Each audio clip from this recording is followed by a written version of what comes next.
Good afternoon, everyone. Good afternoon. Good afternoon. I'm filming on my DJI Osmo Pocket, which we were gifted at Christmas. I'm just testing it out. I hope the sound's okay. I heard the microphone's not fantastic. I do have the little microphone adapter, but I don't have my microphones here. They're still in London. So I'm just testing to see how the quality is. This is the setup. I will just quickly film it for you and show you. I've literally got it on a GoPro tripod, and without seeing the mess in the kitchen, it's on the tripod stand, it's recording, I'm in the screen here, and there it is there. It seems to be tracking my face quite well. You can see it actually moving, tracking my face. So that's this is a recording setup, so let's just see how the sound is. I know the GoPro sound, I guess it's kind of a tech video today. Happy New Year. It is the first vlog of the year, first vlog of 2020. I think I started this channel back in 2016. I don't know how far it's come in that time, but it was 2016, June 2016 actually, so this is in the 4th year this year. More videos coming this year though, so I have to, I know I have to upload more. Yeah, last year there wasn't as many videos as 2018. Anyway, this is not, I guess this is a kind of a tech video, it's kind of an update video. GoPro. Last time in the car, this footage that I'll show a bit of the footage now when I was in the 997. That footage, the sound was pretty terrible. I get my setup for the GoPro from a guy I think that works at GoPro. I think his first name is Abe. I'm going to put his name and his link on the screen. If you've got a GoPro, I've been watching, looking at his site since I had my Hero 4 Black, I think. He always does the settings, the perfect settings, and I've been following his settings because the GoPro Hero 8 is only new. And there's another guy called Will I Travel. He also has good settings. I almost dropped it. So there's the GoPro Hero 8. So GoPro Hero 8, which I purchased, and like I said, this was gifted to Natasha and I at Christmas, the DJI Pocket. It seems to be tracking my face, the Pocket, though. I can see it in the screen, so hopefully it's it looks okay. This is being recorded at 4K 25. I did buy some. We did buy some filters for it, which are the Polar Pro filters, which are these ones, which come in this fancy magnetic case. Now these filters are, if I believe, they're 4, 6 and 8. 4, 6 and 8. The ND filters, these are polarized ND filters from Polar Pro. Polar Pro apparently are some of the best filters. They make really good accessories for the Osmo. The filters, what am I trying to say? The filters on a sunny day in Australia, like yesterday, there's an app that you can go to, the Polar Pro app. You put in the settings as it is on your Osmo Pocket without ND filter. It tells you what ND filter you need. Yesterday in the sunlight in Australia, in Sydney, I needed a 64 filter, a 64 PL filter. Like I said, I bought these and I have 4, 6 and 8. So I now need to buy the other pack, and the other pack is for the polarized ones. These are polarized. The 32, you get a 32, a 64 polarized, and a 32 and a 64 non-polarized. They're about $129 Australian for those. These are about $99 Australian, but I got a discount on them because it was a sale at the time. The case is the Polar Pro case. I don't know if you can see that because the light's not great in here. Oh, there you go. So that's the Polar Pro case. It's a really, I think they call it the minimal case. When you have it in the case, you can have the controller wheel on your Osmo Pocket. So that's the case. They're the filters. The filters just go at the back. So there's a little net pouch and the filters go there. Of course, all these things I purchased, they're not free. They weren't given to me. This is a tripod adapter. The tripod adapter slips into the Wi-Fi base. I don't have it here. The Wi-Fi base, our Wi-Fi base was missing, so we're trying to get it now. It was missing out of the box. But this goes into the Wi-Fi base, and it gives you an Arca mount, and it gives you a tripod thread, so you can put it on your tripod or you can slip it into your Arca mount. So this is really, really handy, and the Wi-Fi base obviously has the remote capability. So it could be on the base now, and you can do it for time lapses or things like that. So I think it works quite well. So we bought that. What else do we buy? The Osmo Pocket, and you've probably seen this many times before. It comes with a strap. It comes with this case. When it goes in the Polar Pro case, it doesn't need this plastic outer shell.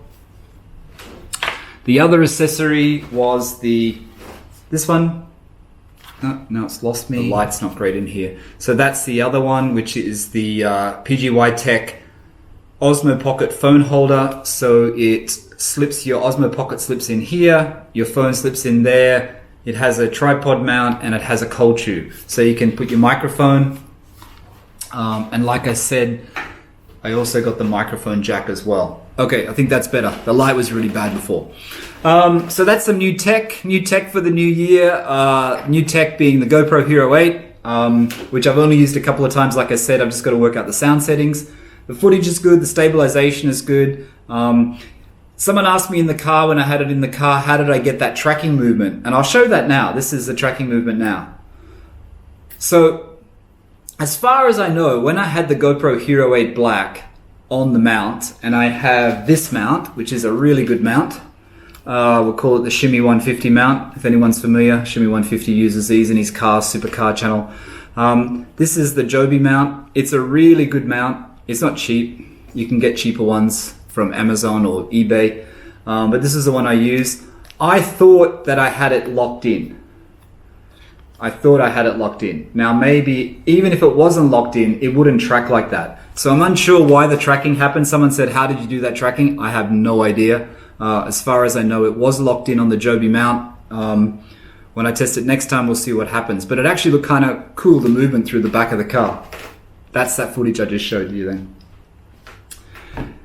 So that's that. Of course, when you buy new gear, you have to buy memory cards. In Australia, luckily these are on sale at the moment, so we got like 4 of them, 64 gig SanDisk Extreme memory cards. So that's another thing. Basically, as you know, you buy tech, you buy a GoPro Hero 8 Black, even getting the DJI Osmo Pocket for Christmas, you have to then buy more accessories, and these accessories are not cheap. Simple mounts are $30, $40. You know, polarized, ND filters, like I said, are $100, $120. So all of a sudden you have all these gadgets. Then you've got to find a case.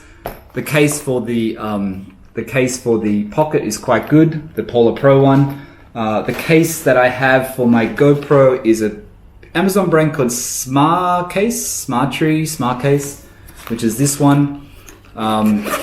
This one I have, without dropping everything.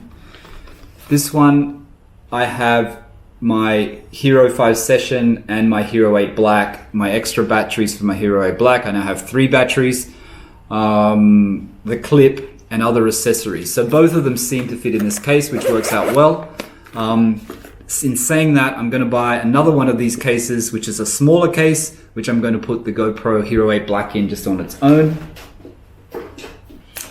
That's about it for tech. That's the tech purchases for the new year. Like I said, an update for the new year. So they're all to make better videos and to give better stabilization for the videos. The Pocket's going to be great. The stabilization on the GoPro Hero 8 is very, very good.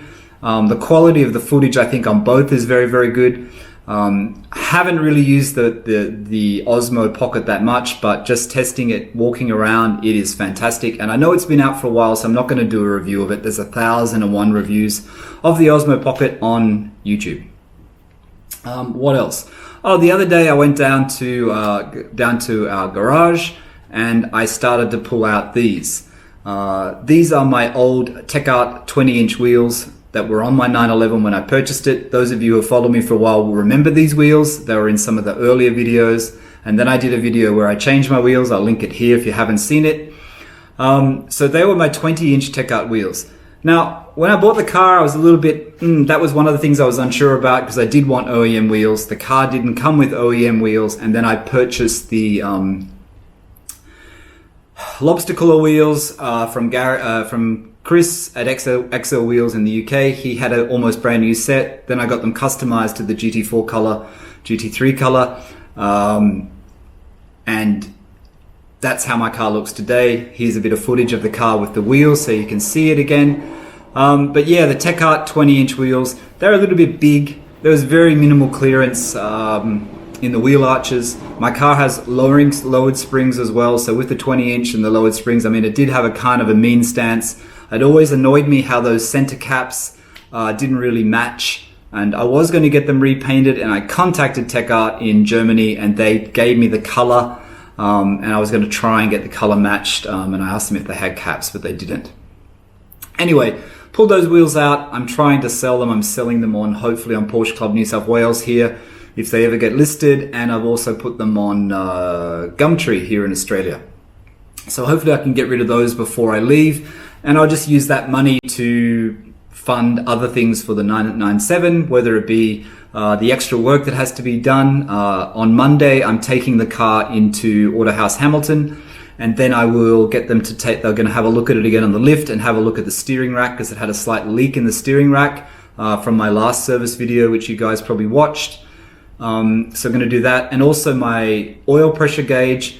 I read something on Renlist the other day that it said when you put your car in accessory position and you put it in accessory, the pressure gauge should stay 0. Mine goes up to 5. Today we went on a bit of a Porsche drive, and my mate's GT3, I got him to just test it, and his stays on 0. So apparently it means the sender unit, the oil pressure gauge sender unit is gone and it has to be replaced. That's about $350 to replace, but I will definitely get that done. They will then take it up on the lift, have a look underneath, and make sure there's no, if that leak is still there. If it's still there, then I have to get the steering rack reconditioned.